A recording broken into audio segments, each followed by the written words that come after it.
আসসালামু আলাইকুম। আজ আমরা পরিমাণগত রসায়ন ইউনিট 2 থেকে 4th লেকচার টপিকটি আলোচনা করব। আমাদের আলোচনার বিষয় হলো জারণ বিজারণের আয়ন ইলেকট্রন পদ্ধতি 1, অর্থাৎ এ বিষয়ের উপর আরো কয়েকটি ক্লাস হবে। চলো আমরা আমাদের আলোচনা শুরু করি। আজকে আমরা একটি জারণ বিজারণ বিক্রিয়া নিয়েছি। এই জারণ বিজারণ বিক্রিয়া থেকে জারক এবং বিজারক পদার্থকে শনাক্ত করে অর্ধ বিক্রিয়ার সাহায্যে বিক্রিয়াটিকে সমতা করতে হবে। এখানে একটু বলে রাখি, আমরা এখানে পটাশিয়াম, অক্সিজেন, হাইড্রোজেন এগুলো আমরা দেখতেছি। পরমাণুগুলোর জারণ মান আমাদের জানা রয়েছে। আমরা প্রিভিয়াস ক্লাসগুলোতে এখানে নির্দিষ্ট কতগুলো মৌলের জারণ মান কিভাবে আমরা মনে রাখবো সেই উপায়গুলো আলোচনা করেছিলাম। তো এক্ষেত্রে পর্যায় সারণীর গ্রুপ 1 এর মৌল পটাশিয়াম, এই জন্য তার জারণ মান +1 নির্দিষ্ট, উভয় পাশে +1 থাকবে। অক্সিজেনের জারণ মান হলো সাধারণত -2, শুধু পার অক্সাইড এবং সুপার অক্সাইড ছাড়া এখানে -2 হবে। আর সালফেট আয়নের জারণ মান এখানে -2। হাইড্রোজেনের জারণ মান +1।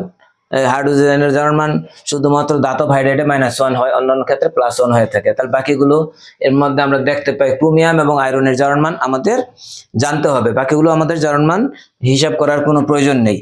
তাহলে আমরা এখন দেখব ক্রোমিয়ামের জারণ মান কত। 60টা অক্সিজেনের জারণ মান তো 7 দোকানে 14 আমরা জানি। আর 2টা পটাশিয়ামের জারণ মান হলো +2। কাজে 2টা ক্রোমিয়ামের কত হলে যোগফল 0 হবে? 12 হলে। কারণ আমরা জানি একটা যৌগে উপস্থিত সকল মৌলের জারণ মানের সমষ্টি 0। তাহলে এখানে একটা ক্রোমিয়ামের আসলে কত? 6। এই জন্য আমরা এখানে নির্ণয় করতে পেরেছি ক্রোমিয়ামের জারণ মান। আর এই দিকে ডান পাশে ক্রোমিয়ামের জারণ মান সহজে পাওয়া যাচ্ছে। 3টা ক্রোমিয়ামের জারণ হলো 3 দোকানে 6, 2টা ক্রোমিয়ামের হবে +6, একটা ক্রোমিয়ামের +3। তাহলে আমরা এখানে ক্রোমিয়ামের জারণ মান নির্ণয় করে ফেললাম। আর এখানে ক্রোমিয়ামের জারণ মান নির্ণয় করে থেকে আমরা দেখতে পাই ক্রোমিয়াম +6 থেকে এখানে হলো ক্রোমিয়াম +3। এই বিক্রিয়ার পূর্বে এবং পরে এই জারক পদার্থটি বিক্রিয়ার সময় কি হয়? বিজারিত হয়। বিজারিত হলে ইলেকট্রন গ্রহণ করে। এখানে ইলেকট্রন গ্রহণ করে কিনা আমরা দেখি। 6টা চার্জ ছিল, 3টা চার্জ হলো। চার্জ কিভাবে হ্রাস হয়? অর্থাৎ ইলেকট্রন গ্রহণের মাধ্যমে ধনাত্মক জারণ মান হ্রাস পেতে পারে, তোমরা জানো। এই ক্ষেত্রে 3টা ইলেকট্রন অবশ্যই কি গৃহীত হয়েছে, গ্রহণ ঘটেছে, এই জন্য তার জারণ মান 3 একক হ্রাস পেয়েছে। তাহলে এখানে আমরা বলবো কি, তাহলে এই ডাইক্রোমেটটা এখানে, এই যে ক্রোমিয়াম আয়নটা হলো এখানে আমাদের সংশ্লিষ্ট পদার্থ পরমাণু, এবং এই পরমাণুটা আছে পটাশিয়াম ডাইক্রোমেটে, এই জন্য এটা হলো আমাদের জারক। এটা হলো আমাদের জারক।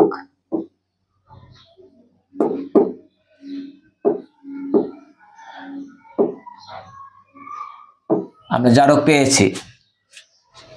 আচ্ছা, একটু ভালো করে লিখে দেই। এটা হলো আমাদের জারক, কারণ ইলেকট্রন গ্রহীতা। বিজারকটা আমাদের খুঁজতে হবে। এখন আমরা বিজারকটাকে খুঁজবো। এখানে আয়রনের জারণ মান স্পষ্টত বোঝা যাচ্ছে +2, কারণ সালফেটের হলো -2। আর এইদিকে 3টা সালফেটের সমষ্টি হলো 3 দোকানে 6, -6। 2টা আয়রনের হবে +6। তাইলে বোঝা গেল একটা আয়রনের হলো +3। আয়রনের জারণ মান আমরা পেয়েছি বিক্রিয়ার পূর্বে। এই যে আয়রনের জারণ মান আগে ছিল +2, পরে হলো +3। তার মানে হলো একটা আয়রন পরমাণু একটা ইলেকট্রন ত্যাগ করলে তার জারণ মানে 1 ইউনিট বাড়তে পারে। এই কারণে সে ইলেকট্রন দাতা, অর্থাৎ ফেরাসটা এই আয়রন 2+ আয়নটা একটা ইলেকট্রন ছেড়ে দিয়ে 3+ আয়নে পরিবর্তিত হয়। তাহলে এখানে হলো আমাদের বুঝলাম যে আয়রনটা হলো ইলেকট্রন দাতা, এই জন্য এটা হলো বিজারক পদার্থ। এটা হলো আমাদের বিজারক, আজকের বিজারক। তা আজকে আমরা জারক খুঁজে পেয়েছি, বিজারক খুঁজে পেয়েছি।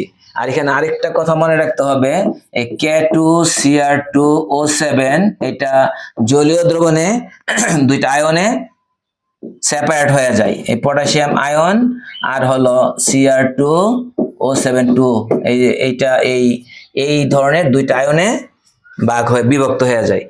এই ডাইক্রোমেট আয়নটার মধ্যে ক্রোমিয়ামটা রয়েছে। ডাইক্রোমেট আয়নের মধ্যে Cr2O7 ক্রোমিয়ামটা রয়েছে ডাইক্রোমেট আয়নের মধ্যে, এই জন্য এই ডাইক্রোমেট আয়নটা হলো আমাদের সংশ্লিষ্ট জারক পদার্থ নাম্বার 1। নাম্বার 2 হলো আমাদের বিজারক পদার্থ কোনটা, এই যে FeSO4 দ্রবণে ভেঙে Fe2+ আয়ন আর সালফেট আয়ন উৎপাদন করে। এখন আমাদের এই ইলেকট্রন দাতা পদার্থটাকে আয়রন, এই কারণে আয়রনটা হলো আমাদের সংশ্লিষ্ট বিজারক পদার্থ। তাহলে আমরা জারক এবং বিজারক খুঁজে পেয়েছি এবং সংশ্লিষ্ট পরমাণুগুলো আমরা বুঝেছি, সংশ্লিষ্ট আয়নটাও আমরা চিহ্নিত করতে পেরেছি। তাহলে জারক এবং বিজারক পেয়েছি। জারক পদার্থটি বিক্রিয়ার সময় জারকটা বিজারিত হবে আর বিজারকটা জারিত হয়। তো এই জারকটা যে বিক্রিয়ার মাধ্যমে বিজারিত হয় সেই বিক্রিয়াটাকে আমরা বলি বিজারণ অর্ধ বিক্রিয়া। আয়ন ইলেকট্রন পদ্ধতিতে প্রতিটি জারণ বিজারণ বিক্রিয়ার এক ধাপে ইলেকট্রনের দান, আরেক ধাপে ইলেকট্রনের গ্রহণ ঘটে। যে ধাপটিতে ইলেকট্রনের গ্রহণ ঘটে এটাকে বলা হয় বিজারণ অর্ধ বিক্রিয়া, আর যে ধাপটিতে ইলেকট্রনের দান ঘটে এটাকে বলা হয় জারণ অর্ধ বিক্রিয়া। এই দুইটি অর্ধ বিক্রিয়ার সাহায্যে আমরা এই বিক্রিয়াটিকে সমতা করে দেখাবো। আজকে হলো আমাদের এই কাজটুকু। আজকের কাজটুকু নিশ্চয়ই বুঝতে পারছো যে একটা আমরা জারণ বিজারণ বিক্রিয়া থেকে জারক এবং বিজারক খুঁজে পেয়েছি। এখন আমরা আমাদের সলিউশনটা করতে পারবো। কিন্তু পরের ক্লাসগুলোতে আবার জারণ বিজারণ বিক্রিয়া দেওয়া হবে না, এখানে শর্ত সাপেক্ষে দুইটা পদার্থের মধ্যে জারণ বিজারণ বিক্রিয়া করতে দেওয়া হবে। সেই ক্ষেত্রে আমাদের জারকটাকে আগে থেকে চিনতে হবে, জারক পদার্থের বিজারিত অবস্থাটা পূর্বে থেকে জানতে হবে, বিজারক পদার্থের জারিত অবস্থাটা কি হয় সেটা জানতে হবে। সেই জন্য তোমাদের একটা হোমওয়ার্ক রইল, এটা স্টাডি করে পরের ক্লাসগুলোতে উপস্থিত হবা। পরের ক্লাসগুলো দেখতে আসলে এগুলো দেখে আসতে হবে, তাহলে দেখা যাবে যে পরের ক্লাসগুলো ভালো বুঝতে পারবা। এখানে জারকগুলো, সিলেবাসের জারকগুলো দেওয়া আছে, বিজারকগুলো দেওয়া আছে। এই জারক পদার্থটা এখানে লেখা আছে সংশ্লিষ্ট পরমাণুর বিজারিত অবস্থা। তো এখানে সংশ্লিষ্ট আয়নটা হলো Cr2O7 এবং এইটার বিজারিত অবস্থা হলো Cr3+, অর্থাৎ এখানে ডাইক্রোমেট আয়নটা বিজারিত হয়ে ক্রোমিয়াম 3+ পরিবর্তিত হয়। এটা আগে থেকে আমাদের জানা থাকতে হবে। আর আজকে তো ইকুয়েশন থেকে আমরা জেনেছি পরিবর্তিত অবস্থাটা কি, কিন্তু এটা যদি ইকুয়েশন না থাকে তাহলে আগে থেকে আমাদের একটু চর্চা করে রাখতে হবে। একইভাবে এই যে ফেরাস সালফেটের মধ্যে সংশ্লিষ্ট পরমাণুটা হলো ফেরাস আয়ন, সংশ্লিষ্ট বিজারকটা, এবং এইটার জারিত অবস্থাটা হলো Fe3+। এইভাবে এই সিলেবাসের অন্তর্ভুক্ত জারক এবং বিজারকের এই পরিবর্তিত অবস্থাটা আমাদের জানতে হবে। তাহলে আমরা আয়ন ইলেকট্রন সমীকরণগুলো, জারণ অর্ধবিক্রিয়া, বিজারণ অর্ধবিক্রিয়ার ইলেকট্রনিক সমীকরণটা সহজে আমরা লিখতে পারবো, আয়ন ইলেকট্রন সমীকরণটা। আচ্ছা, যাই হোক, এখন আমরা আমাদের বোর্ডে চলে যাই। আজকে আমরা এই জারক এবং বিজারক পেয়েছি। এই জারকটা হলো আমাদের এই ডাইক্রোমেট আয়ন, বিজারকটা হলো ফেরাস আয়ন। আমাদের এখানে কি জারক, এখানে আমরা জারকটা পেয়েছি কি, এখানে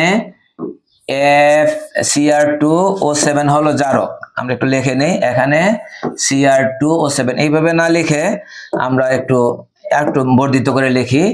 এখানে K2Cr2O7 অনুস্থ Cr2O7 2-, এটা হলো জারক। এটা হলো একটা। আর এবং কোনটা বিজারক, FeSO4 অনুস্থ Fe2+ বিজারক। এখন আমরা অর্ধ বিক্রিয়াগুলো লিখে ফেলবো। এখন আমাদের কাজ হলো সলিউশনের পথে যাওয়া আর কি। এখন আমরা লিখবো বিজারণ অর্ধ বিক্রিয়া। আমরা এখানে লিখে নিতে পারি। সুতরাং অর্ধ বিক্রিয়াগুলো হলো অর্ধ বিক্রিয়া। কি পাবো আমরা, বিজারণ অর্ধ বিক্রিয়াটা কে দিবে, জারক পদার্থ দিবে। জারক পদার্থ হলো Cr2O7 2-। এখন জারক পদার্থকে সমীকরণের বাম দিকে লিখে ডান দিকে আমরা লিখবো তার বিজারিত অবস্থাটা। তার বিজারিত অবস্থাটা হলো Cr3+, পরমাণু সংখ্যা 2, এই জন্য 2টা গুণ। এটা আমরা লিখছি, জারক পদার্থটিকে বামে লিখেছি, জারক পদার্থটির বিজারিত অবস্থাটিকে ডানে লিখেছি। এই জন্য বিজারিত অবস্থাটা আমাদের জানা থাকলে আমরা লিখতে পারবো, জানা না থাকলে কিন্তু লেখা যাবে না। এই জন্য সবাইকে একটু পড়াশোনা করতে হবে, বইপত্র দেখতে হবে। এখন এই যে অক্সিজেন পরমাণু রয়েছে 7টা, এই 7টা অক্সিজেন এখন জারকের সাথে ক্রোমিয়ামের সাথে আর থাকবে না, এখানে এটা অপসারিত হবে। কিন্তু আগে আমরা ইলেকট্রন সমতাটা দেখিয়ে নেই। এখানে ক্রোমিয়ামের জারণ মান হলো +6, এখন পরবর্তী জারণ হলো +3। তো একটা ক্রোমিয়াম আয়ন 3টে ইলেকট্রন গ্রহণ করে, 3টে ইলেকট্রন গ্রহণ করলে তার জারণ মান 3 একক হ্রাস পায়। তো 2টা ক্রোমিয়াম গ্রহণ করবে 3 3 6 ইলেকট্রন। তাহলে আমরা দেখলাম যে এই ক্রোমিয়াম আয়নটা 6টা ইলেকট্রন গ্রহণের মাধ্যমে সে এই বিজারিত এই 3+ অবস্থায় পৌঁছে। আর এখানে 6টা ইলেকট্রন যখন সে গ্রহণ করে ফেলে, তখন সে এই ক্রোমিয়াম আর অক্সিজেনকে ধরে রাখতে পারে না, অক্সিজেনগুলো ক্রোমিয়াম থেকে ছুটে দ্রবণে প্রবেশ করে। প্রতিটি অক্সিজেন পরমাণু দ্রবণে অক্সাইড আয়ন হিসেবে দ্রবণে যায় এবং সেই দ্রবণের মধ্যে যে অ্যাসিডের মধ্যে যে হাইড্রোজেন আয়ন আছে, সেই হাইড্রোজেন আয়নের সাথে যুক্ত হয়ে পানি গঠন করে। এই জন্য এখানে আমাদের মনে রাখতে হবে, অক্সাইডের অণুতে যতটা অক্সিজেন থাকবে, পরমাণু থাকবে, ডান পাশে তত অণু পানি উৎপন্ন হবে। এই জন্য আমরা তত অণু পানি যোগ করে দিব। কি বলছি? অক্সাইডের অণুতে যতটা অক্সিজেন থাকবে, উৎপাদে কি তত অণু পানি যোগ করতে হবে, এটা মনে রাখতে হবে এইভাবে। আর কারণটা তো আমরা বলে দিয়েছি। এখন এই পানি যোগ করতে গিয়ে হাইড্রোজেন পরমাণুর সংখ্যা 7 × 14, এখানে অতিরিক্ত 14টা হাইড্রোজেন আয়ন ডান পাশে বেশি, এই জন্য বাম পাশে আমরা এই 14টা হাইড্রোজেন আয়ন যোগ করে দিব। তাহলে কি হবে? উভয় পাশে হাইড্রোজেন পরমাণু সমান হলো, অক্সিজেন পরমাণু সমান হলো, ইলেকট্রন সমান হলো, ক্রোমিয়াম পরমাণু সমান হলো। এইটা হলো এই বিজারণ অর্ধবিক্রিয়ার আয়ন ইলেকট্রন সমীকরণ। এখন আমরা নিব জারণ অর্ধবিক্রিয়া। এটা আরো সহজ হবে। জারণ অর্ধ বিক্রিয়া, এই জারণ অর্ধবিক্রিয়ার ইকুয়েশনটা আমরা কিভাবে, জারণটা দিবে বিজারক পদার্থ, আমাদের মূল বিজারক পদার্থ হলো Fe2+।